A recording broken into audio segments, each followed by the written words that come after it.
युतइमुनी रब्बी व यस्कीनी, मैं तुम्हारी तरह खाने पीने का मोहताज नहीं हूँ। मेरा रब मुझे खिलाता भी है, मेरा रब मुझे पिलाता भी है। कहा तुम सोते नहीं हो तो बदन काम नहीं करता। फरमाया मेरी आंखें बंद होती हैं, दिल बेदार होता है। हुजूर की जरूरत नहीं, न खाना, न पीना, न सोना, न शादी करना, फिर भी मेरे आका खाते हैं, पीते हैं, आराम फरमाते हैं, निकाह करते हैं।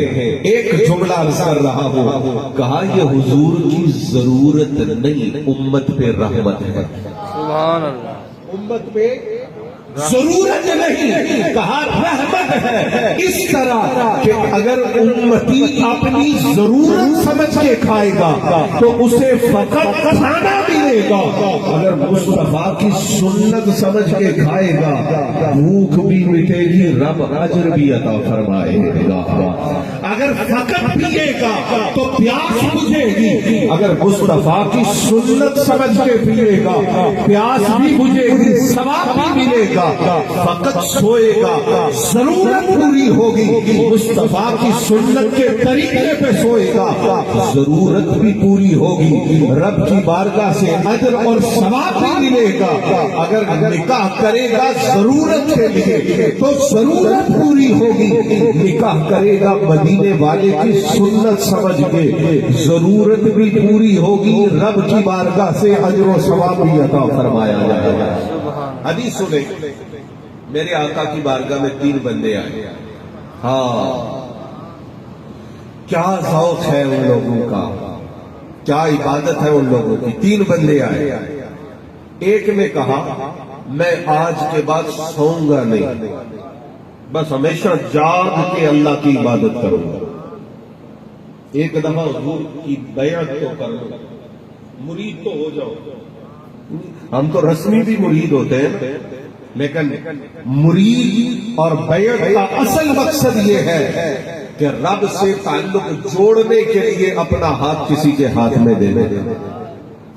कहा एक दफा मुरीद तो हो जाओ, बैत तो हो जाओ, हुजूर का दीदार तो हो जाए, मुलाकात तो हो जाए, बस आज के बाद सारी जिंदगी सोऊंगा नहीं, हर वक्त जाग के रब की इबादत करो। दूसरे ने कहा, दूसरा बंदा, उसने कहा एक दफा सरकार का रुखे ज़ेबा देख तो लो, आज के बाद कुछ नहीं खाऊंगा, सारी जिंदगी भूखा रह के रब की इबादत करो। तीसरे बंदे ने कहा एक दफा हुजूर की मुलाकात हो जाए, फिर सारी जिंदगी निकाह नहीं करूंगा, तन्हा रहकर रब की इबादत में जिंदगी बसर करूंगा। तवज्जो से सुनिएगा, तीनों बातों की इत्तला हुजूर को मिली, और सरकार जब तशरीफ लाए उनके इरादे आपके इल्म में थे। मेरे आका ने फरमाया सुनो जो तुम इरादे करके आए हो ये मेरा तरीका नहीं, ये मेरा तरीका नहीं, या रसूल अल्लाह आपका तरीका। फरमाया मैं जाग के रब की इबादत भी करता हूँ और इस्तिराहत और आराम भी करता हूँ। कहा मैं रोजा भी रखता हूँ, इफ्तार भी करता हूँ, मैंने निकाह भी किए हैं, अल्लाह ने मुझे औलाद की नेमत भी अता फरमाई है। अब तवज्जो फरमाए, वो तीनों बंदे तीनों बातें अल्लाह की मोहब्बत में कर रहे थे, दुरुस्त कर रहे थे, इबादत की नीयत से कर रहे थे, पर सरकार वो आलम ने बता दिया इबादत वो नहीं जिसका ताय्युन तुम अपने ज़हन से करते हो, इबादत तो नाम है सुन्नते मुस्तफा का, इबादत तो नाम है हुजूर की अदाओं का, इबादत तो नाम है मुस्तफा के तरीके का। अगर मुस्तफा जाग के रब की बारगाह में सजदे करे तो वो इबादत है, और मुस्तफा इशा की नमाज पढ़ के इस्तिराहत फरमाए और कोई उम्मती सुन्नते मुस्तफा समझ कर सोता है, रब इसमें भी उसे सवाब अता फरमाता है। हज़रात, औलाद रब ताला की नेमत है, लेकिन अगर कोई इंसान अपनी औलाद से اس نیت پر پیار کرے اور محبت کرے کہ میرے مصطفیٰ حسن پاک کو چومتے تھے، حسین پاک کو چومتے تھے. نیت ہے نا، یہ نیت کر کے اپنی اولاد کو بوسہ دے گا. رب اس پر بھی مصطفیٰ کریم کی سنت کا ثواب عطا فرمائے. حضرات میں اختصار کر کے اپنی بات کو تکمیل کی طرف لے کر جاؤں گا. عبادت اور خدا کی بندگی کملی والے محبوب کی ادائیں. ایک موقع پر حضور سفر میں تھے، سرکار نے نفلی روزہ رکھا. صحابہ کرام نے بھی حضور کی اتباع میں نفلی روزہ رکھا. اب رستے میں نفلی روزہ میرے آقا کریم صلی اللہ علیہ وآلہ وسلم کی بارگاہ میں دودھ کا پیالہ پیش کیا گیا، اور حضور کا فرمان ہے کوئی دودھ پیش کرے تو انکار نہ کرو، تکیہ پیش کرے تو انکار نہ کرو، خوشبو پیش کرے تو انکار نہ کرو. میرے آقا نے مبارک لبوں سے لگایا، نوش کر لیا. نفلی روزہ تھا، حضور نے افطار کر لیا. نفلی روزہ ہے، آپ افطار کر لیں، بعد میں قضا کریں گے. اب صحابہ کی دو جماعتیں بن گئی. ایک جماعت نے کہا حضور نے افطار کیا ہے تو ہم بھی افطار کرتے ہیں. ایک جماعت نے کہا ہم میں ہمت ہے، ہم شام تک افطاری تک صبر کر سکتے ہیں، ہم روزے پہ برقرار رہیں گے. اب حضور نے کوئی حکم نہیں دیا کہ افطار کرو یا نہ کرو، اپنی مرضی سے ایک جماعت نے افطار کیا اور ایک جماعت نے روزہ توڑ پہنچایا. جب دونوں نے اپنا اپنا عمل کر لیا تو میرے آقا نے فرمایا آج روزہ توڑنے والے روزہ رکھنے والوں سے بازی لے گئے. روزہ عبادت ہے، پر رب کو عبادت اور بندگی کے اس طریق سے زیادہ محبت ہے جہاں عبادت بھی ہے اور مدینے والے کی ادا اور مصطفیٰ کی سنت کا نور بھی موجود ہے، حضور کی سنت کی خوشبو بھی موجود ہے، مصطفیٰ کا انداز محبت بھی موجود ہے. اس لیے کہ عبادت اور بندگی خدا ادائے مصطفیٰ کے اندر چھپی ہے. حضرات گرامی قدر، آج ہم اپنی ضرورتوں کو اگر پورا کرتے ہوئے مصطفیٰ کریم کے طریقہ اور حضور کی سنت طیبہ کو اپنی نگاہوں کے سامنے رکھیں، ہماری ضرورت بھی پوری ہوگی، مصطفیٰ کریم کی سنت پہ بھی عمل ہوگا، حضور بھی راضی ہوں گے اور سرکار کی رضا کی برکت سے اللہ بھی ہم سے راضی ہوگا. حضرات یہ میسج ہے. قاری صاحب کی شادی پر محفل ایک پیغام. ہمارے پاس روزانہ لوگ آتے ہیں، گھریلو ناچاکی، گھریلو مسائل، اولاد کے مسائل، بچوں کے درمیان لڑائی، کئی گھریلو مسائل. اب اگر ان کے سامنے ایک سوال رکھا جائے یہ جو شادی تم نے کی ہے جب اس کا آغاز کیا تھا تو کیسے کیا تھا، تو اکثر لوگ وہ ہیں جن کا جواب اچھا نہیں ہوگا، انہیں جواب دیتے بھی شرمندگی ہوگی ہے. لیکن جب آپ بنیاد رکھیں گے خوشی کی ذکر مصطفیٰ پہ، پھر شادی میں بھی برکت ہوگی، اللہ اولاد میں بھی برکت عطا فرمائے. اور یہ نہیں ہے، بڑی توجہ، کچھ لوگوں کا خیال یہ ہوتا ہے کہ ہم پہلی کہیں ٹیڑھی رکھ لیں پھر اوپر جا کے کہیں گے کہ دیوار بالکل سیدھی ہونی چاہیے. نہیں، حضور مولا کائنات سیدنا علی کرم اللہ تعالی وجہہ الکریم کے شاگرد حضرت ابو الاسود دؤلی رضی اللہ تعالی ایک دن اپنے بچوں سے کہنے لگے کہ بچوں، میں نے تم سے تمہارے پیدا ہونے سے پہلے بھی نیکی کی ہے اور پیدا ہونے کے بعد بھی نیکی کی ہے. توجہ ہے، سبحان اللہ سبحان اللہ. پیدا ہونے سے پہلے تم سے نیکی کی ہے اور پیدا ہونے کے بعد بھی تم سے. وہ کہنے لگے ابا حضور پیدا ہونے کے بعد تو آپ کی بڑی مہربانی ہے، یہ بات تو سمجھ آ رہی ہے، لیکن پیدا ہونے سے پہلے آپ نے کیا نیکی کی ہے؟ تو ان کے والد حضرت ابو الاسود دؤلی نے کہا پیدا ہونے سے پہلے یہ نیکی کی ہے کہ میں نے تمہارے لیے اچھی ماں کا انتخاب کیا. سبحان اللہ. माँ अच्छी होगी औलाद अच्छी होगी, माँ की तरबियत अच्छी होगी औलाद नेक होगी, माँ कुरान पढ़ने वाली होगी औलाद में कुरान मजीद की बरकतें नजर आएंगी। हजरात, ये नहीं है कि औलाद पैदा होने के बाद औलाद की तरबियत शुरू होती है। जब आप शादी करते हैं उस वक्त से लेकर औलाद की तरबियत का आगाज हो जाता है। और फिर जब ये शरई मसला है कि ज़ौजैन कुर्बत करें, और कुर्बत करने से पहले सिर्फ इतना करें जब पर्दे की हालत में हो, बिस्मिल्लाहिर्रहमानिर्रहीम हदीस में आता है, वो बिस्मिल्लाहिर्रहमानिर्रहीम पढ़ते हैं। इस बिस्मिल्लाह की बरकत उनकी नस्लों तक जाती हुई नजर आती है।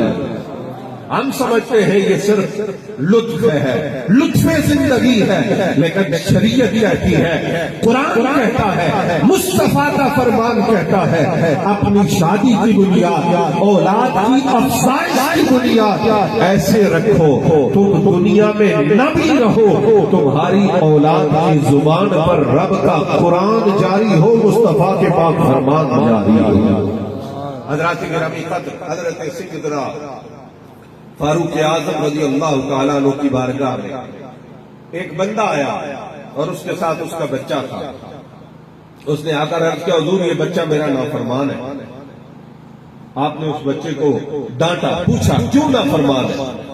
उसने कहा, हुजूर मुझे इतना तो बताएं, सिर्फ वालिदैन के औलाद पर हुकूक हैं या औलाद के भी कुछ वालिदैन के जिम्मा हुकूक हैं?